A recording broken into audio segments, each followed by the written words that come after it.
Hello, and welcome to God's Hookups television show. This is Dr. Barbara Young, your host, and this is a show that features up close and personal interviews with guests from all walks of life who share their stories about unexplainable blessings, successful events, and extraordinary miracles and encounters that can only be of God's hookup.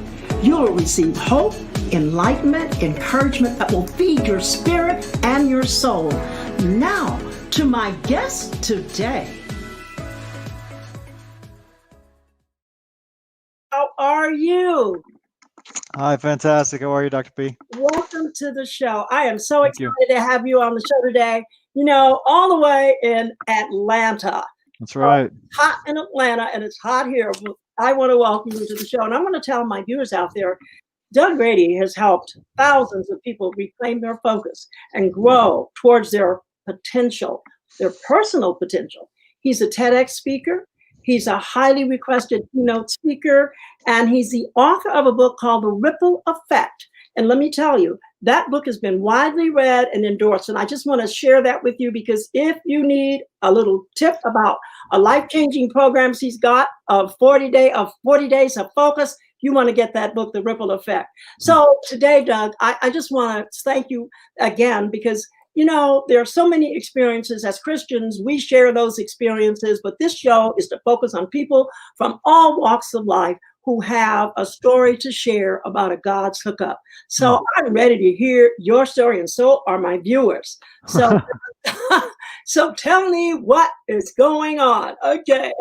Oh, wow. Well, thank you so much for having me on the show. And, you know, I think that all great hookups in our life on some level, they come from above. I mean, there's no higher purpose than serving spirit and serving our higher selves. And, you know, much of my life has been on both ends of that spectrum. I mean, struggling to get there, falling back into something other than that, and really looking at really that pivot between where we are often to where we can be. Yes. Always, if we can accept that we truly are spiritual beings and that we have that spiritual self. And so, you know, the book was written from a place of, I would say, a God's hookup. This was years ago. I found myself struggling in every area of my life. It was kind of like a midlife crisis without any money. So I didn't go to cars or women because, you know, these things require money.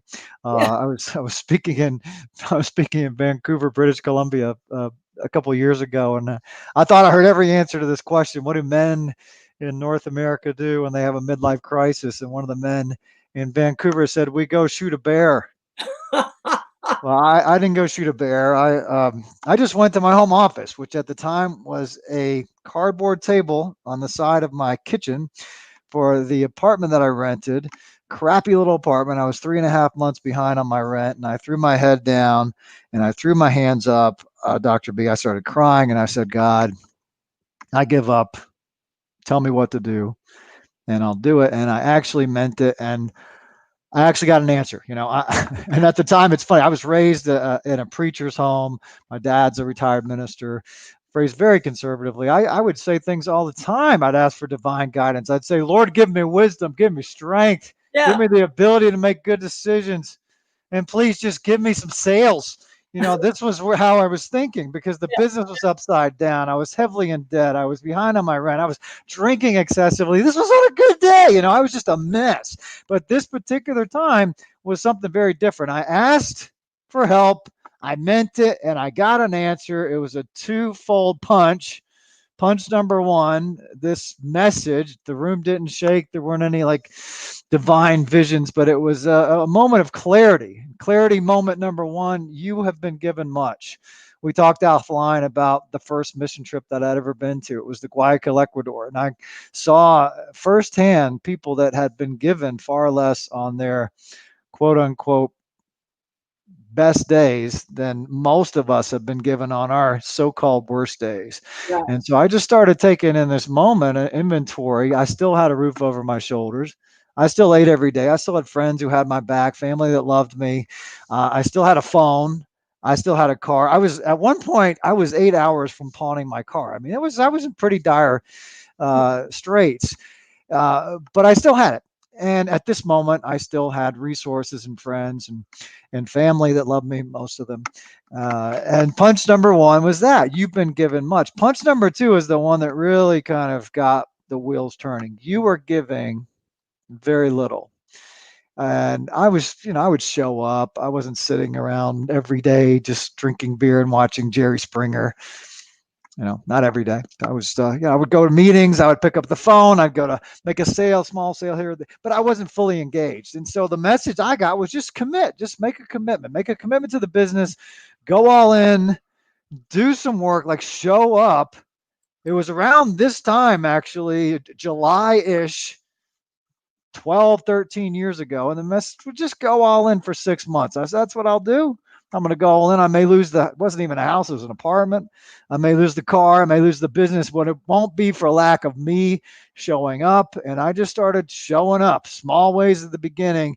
And then it just sort of momentum gained. And eventually, it took a while, but eventually things just started to fall into place.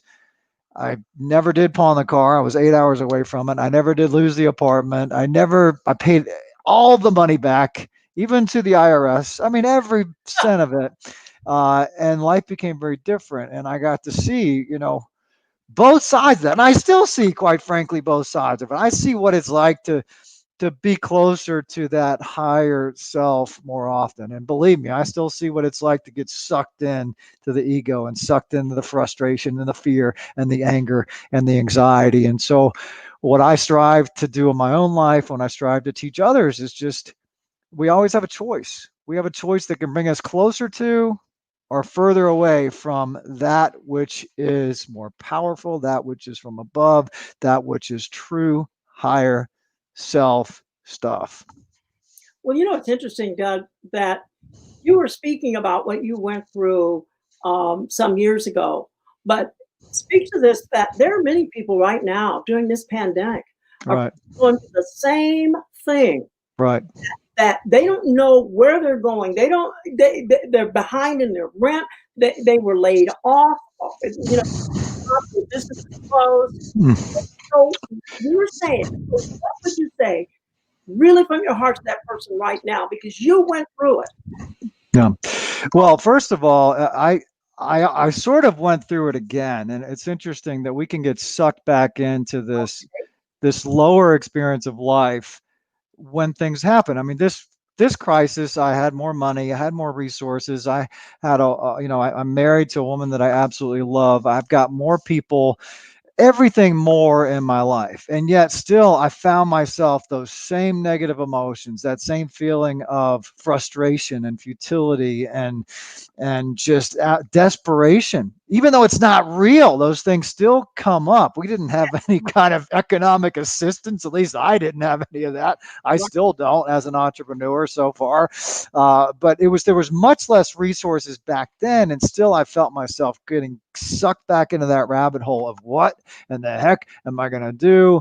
I have no idea how this is going to shake out, and things get down that hole again. So it was still a little bit of a pivot for me. And I just had to remember, and I've got the support of some great people in my life and some great resources and I can always go to spirit. I can always ask for divine help. I've seen it. And there's a great phrase, lean not on your own understanding, in all your ways acknowledge him and he'll direct your path. And so I found that to be true in my own life. I look back at experiences where I was directed divinely. I was directed spiritually. There's just no other explanation for it. There are things that happened coming out of that storm, coming out of that hole, that I could never explain of my own accord. This is one I haven't shared very often, but I told you I was 8 hours from pawning my car. And this was a Friday night. And I finally resigned myself. This is my last physical possession. I'm going to pawn this car. I didn't want to, but I wasn't going to ask anybody for money anymore. I wasn't going to ask my dad or my mom for any more money. And I just said, this is it. I'm going to pawn this. I'm going to get some money. when I finally took responsibility to say, I'll do this with my last possession, that's the day, that very night, I got a call from a friend of mine that said, hey, you want to go work out tomorrow? I'm like, yeah, I'd love to. I just got to go pawn my car. And he said, well, how about instead of that, I move in with you? I mean, this was a divine, I didn't even talk to this guy in 3 months. This was just came out of so-called nowhere.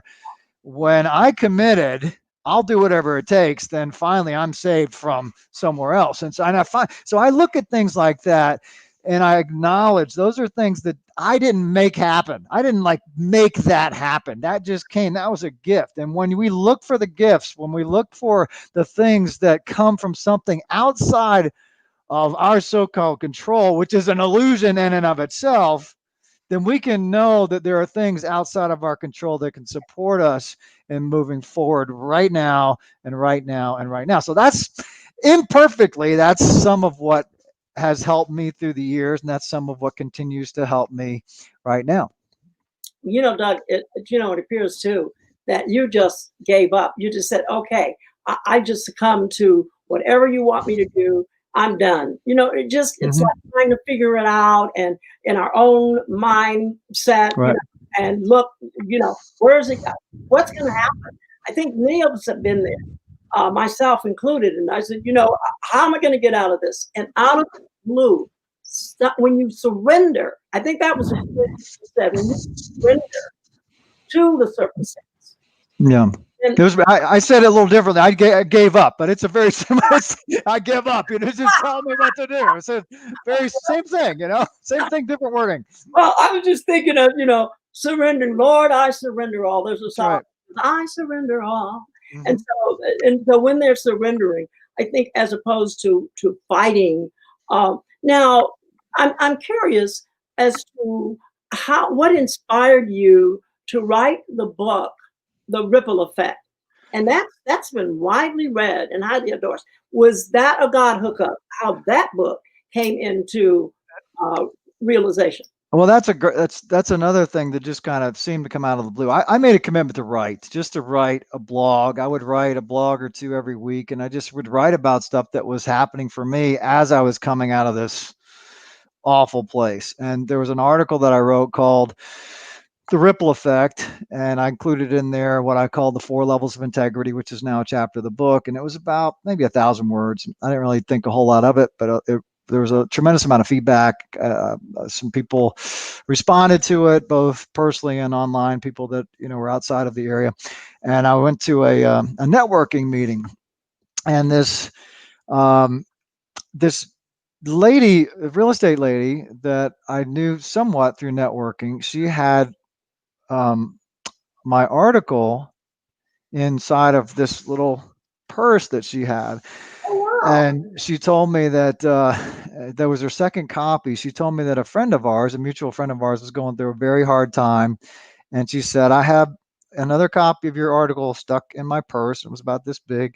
And she said, I pulled it out. Maybe I have a copy here somewhere. She said, I pulled it out and I gave it to him. And it was at that moment I thought, well, maybe this could be a book. Maybe it could be a book that fits in somebody's pocket or purse or jacket or even jean pocket. And so that was really the inspiration for putting together that content and eventually coming out with this little book that'll fit in your purse or fit in your pocket or fit in your jean pocket.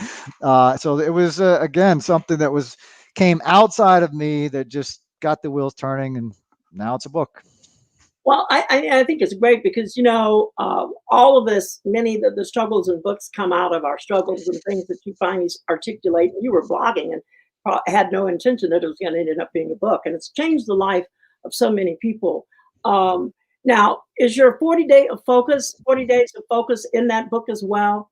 It's really not. It's the 40 Days of Focus really takes the message of the book and puts it into program form. So the message is very simple. It's that one simple, not to be redundant, but the one simple choice can change the course of your life. I found that to be true, and there's a formula for it. You choose, you stay the course, you pay attention. For me, it was a recommitment to physical exercise that eventually, through this recommitment, it was 30 minutes a day for 30 days initially, ended up being much more than that. But that began a ripple effect that started healthier habits, letting go of some bad habits, letting go of some bad people, getting up earlier, making a recommitment to the business, making a commitment to the clearing up the debt, and, getting back in a relationship with people. I mean, that was the one thing, that was the one little thing, simple thing, that eventually created the ripple effect that changed the course of my life forever. So 40 Days of Focus takes that concept, you, me, whoever, we choose one thing we're not doing, a simple thing, not a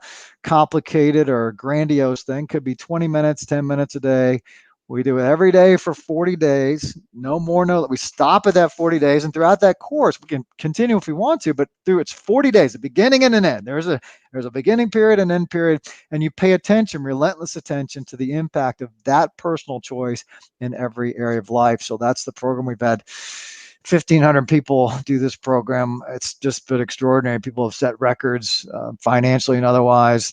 I had a man lose 92 pounds. I mean, that wasn't in 40 days, but it started with the ripple effect, started with 40 days, and eventually got out of the danger zone of diabetes. I mean, just people rekindled relationships with long lost relatives. I'm just weird, crazy stuff that I take no credit for. The principle is what makes that happen. It's choose something personal, choose something that is consistent with who I am, but I'm maybe not being consistently who you are, who you're not being consistently, mental, physical, emotional, spiritual, something other than purely professional. One little thing. Do it every day for 40 days. That's step number 2. But the most important thing, and the thing that really makes a difference, and the thing that most people are not very good at, including me, is pay attention. Pay attention to the impact of that choice, the progress, no matter how seemingly small, what other choices it leads to, what it makes available, how this conversation's different, how my temperament might be different. And that supports the ripple effect in every area of life. I think that's marvelous, and I'm glad you had a chance to share that, because not only is this show about God's love and how God has made and have helped you change your life, but how we can help other people begin to change their lives. What I like about God is when you give up something, or He asks you, and really you make that choice to give up something, He fills it in with something else, something better, so that you become, I like the word I always say, become better, not bitter. So with making a commitment to do something for 40 days, to stick to it, adds and really is a life-changing program. And I'm glad you mentioned that. I'm glad I brought it up, because Thank you. you've done such marvelous work. And I really can't thank you enough for being on the show today, because also I just want to say this about this incredible man, that you have given a significant amount of time in Ecuador on missions, where you helped poor people. Well, you helped a team that went over to build homes for the poorest of the poor. And I just believe, with all of this that you do, God's going to give you, and you will receive. So thank you so much, because I know that your writings, your trainings, all that you've done, and even your music. I did not know that you played music. Are you a guitarist? What do you do? Music. I play the banjo. All right. Yeah. All right. I Yeah. know there's something you did musically, but I want to thank you so much for being on the show today. And I want to let my listeners know that you can follow me for this new radio television show on Facebook, Instagram, LinkedIn, and my YouTube channel at Dr. Barbara Young. Also, you can get me on the YouTube channel. It's drbarbaradio@gmail.com. And then again, this show is every Friday at 11:30, 1:30, and 2:30. So we have 2 more guests on the show today. So God's Hookups going to be the next show at 1:30. We have another delightful guest for you, whom you know, who is an Olympic gymnast, medal gymnast, Jonathan. Yep. So this is going to be a great, great day. So tell your friends that you can really tune in to Dr. Barbara Young on the God's Hookup show. I'm so excited. And Doug, God's blessing to you. Thank you very much. Who'd like to be a guest on the show, you can contact me at drb@godshookups.com. So thank you so much again for being on the show. We're getting ready to say goodbye. I hate to say goodbye to you guys, but we're going to say goodbye. And thank you, Doug. Thank you. God bless.